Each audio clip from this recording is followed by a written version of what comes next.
highlighting all the local and national stories which impact you. Isn't it amazing that the issues we had in the 60s with people killing us, now we're killing us, and we're not saying anything about it? Had white people come through Milwaukee and started killing black people, the world would have stopped on its axis because so many people would have shown up to defend the neighborhood. But yet, crime is literally out of control, and we're talking about it? It's an issue? What is your plan? What's the secret? Bringing you his authentic perspectives on important topics. Milwaukee, like many other major cities in the United States, has some issues that we have to work on. And that's no secret. And I've been talking about those issues over the course of my campaign for mayor. You're joking, right? Talking about it? Where's the plan? We keep talking about plans and talking about strategies. Where is the plan? What are we doing? Frank, candid, and straight to the point. This is The Truth in the Afternoon with Dr. Ken Harris on 1017 The Truth and The Truth app. It's decimating the black community. Yeah, because y'all don't eat right. So when you get sick because you don't eat right, because you're overweight, and nobody tells you because we don't want to hurt anybody's feelings, because we live in a world now where if you hurt somebody's feelings, you might get arrested. It's ridiculous. Idiotic. If you know you're not supposed to have certain things because you have diabetes, don't eat it. Oh, but it tastes so good. Okay. Tell that to your children and your grandchildren who won't see you because you decided to eat. Doesn't make any sense to me. Now, live from the American Family Insurance Studio in Milwaukee, here is Dr. Ken Harris.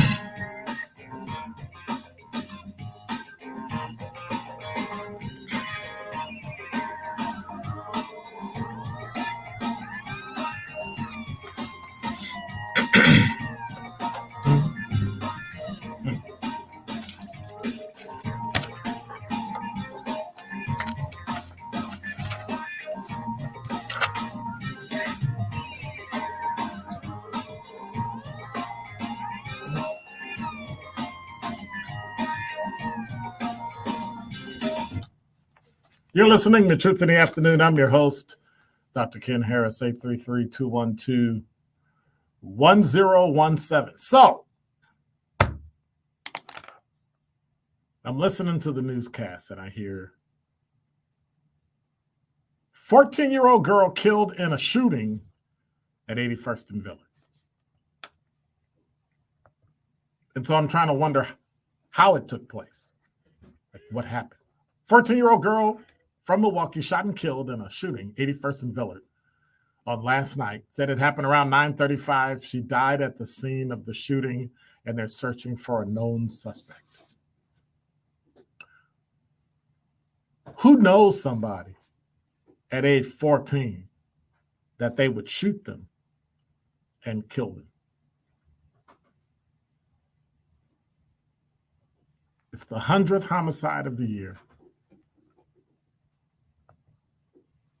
We're hearing nothing about the correlation of how the gun is getting there and how the gun is used and where it came from and all that stuff. All we're hearing is there's a shooting.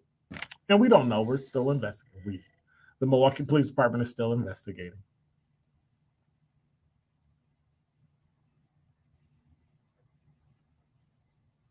It's unfortunate. It's unfortunate because we sit here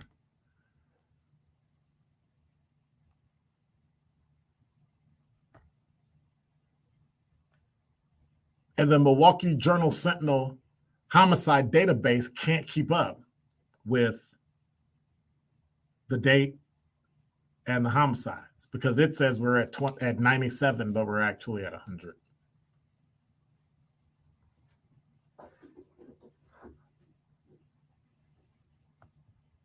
Where's the screaming? Where's the rioting? Where's the...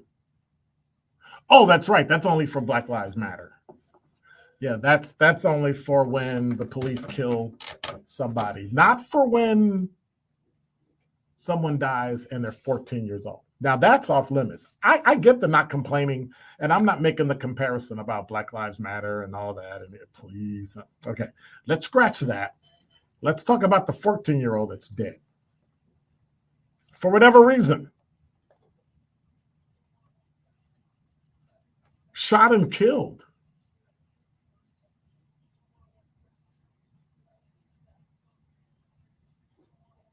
Bizarre.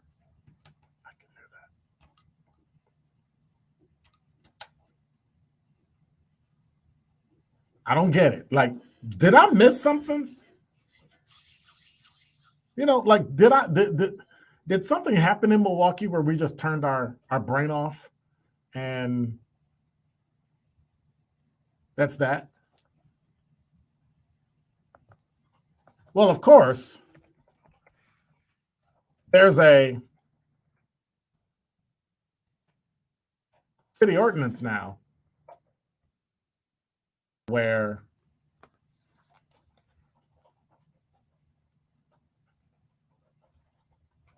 I think I'm just too upset about a 14-year-old being killed.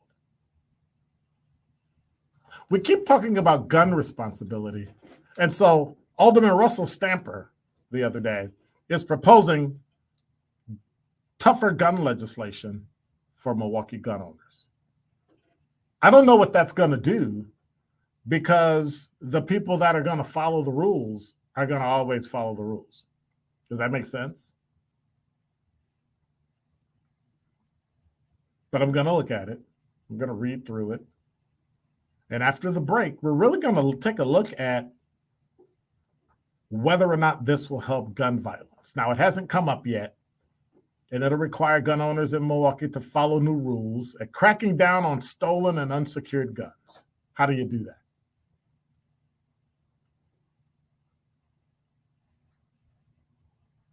Now, reading some of the ordinance, I understand it. Listening to some of the things they quoted him as saying, I don't understand it. And so hopefully in the coming weeks, we can get him on to really talk about what he actually meant versus what gets out in the media. How did the 14-year-old get shot? Why did the 14-year-old get shot and killed? And where did the gun come from? Let's not make assumptions where the gun came from. Let's not say this is a reason why we need to do whatever when we have no idea where the gun came from. Let's investigate and find out why. TMJ4 quotes him. Russell Stamper is saying, it's puzzling how many people in the community have guns. What does that even mean? Like, are you questioning why someone has a gun? That's really none of your business. People have a right to have them when it's done legally. And I think it's a little disingenuous to put everybody in the same group as everybody having a gun in a community, when the majority of them have them legally, take care of them, lock them up, all sorts of things. So what we'll have to do is take a look at it before people make assumptions and before people go off the deep end talking about Second Amendment rights, which you do have, which I find it interesting that people just pretend like that little, it's antiquated or it doesn't matter. It matters a great deal. What also matters is a 14-year-old is dead and we need to find out who did it and why.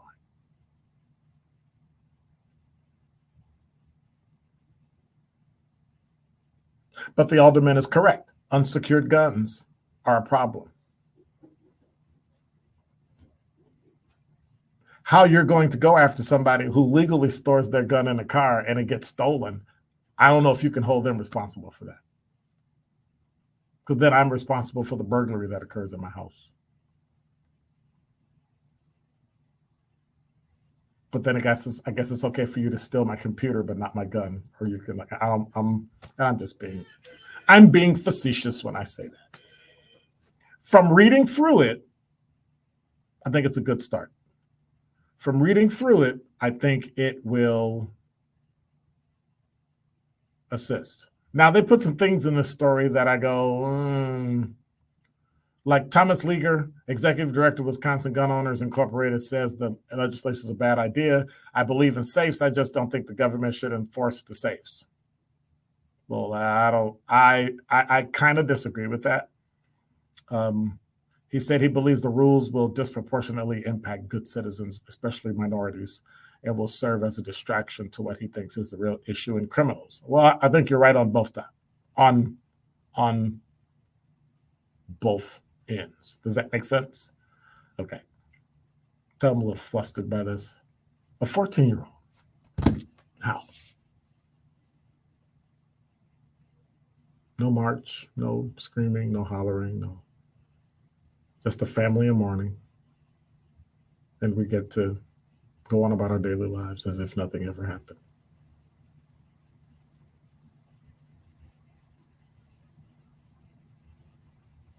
And so I try to think about, what are people thinking when they hear this?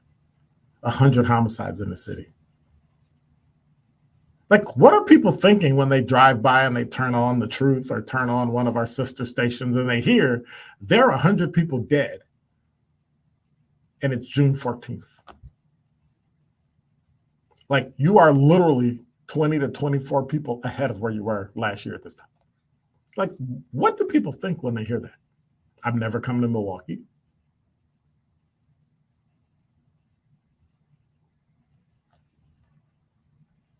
As the summer comes, as we look to the summer, as we let kids out of school because it's too hot, because MPS doesn't have the money or the intestinal fortitude to actually tax people and put kids in schools that are comfortable. And then it hit me. You know, it really doesn't matter if it's homicides or temperature. We're at 100 and counting. Dr. Ken's Truth on the new 1017 The Truth.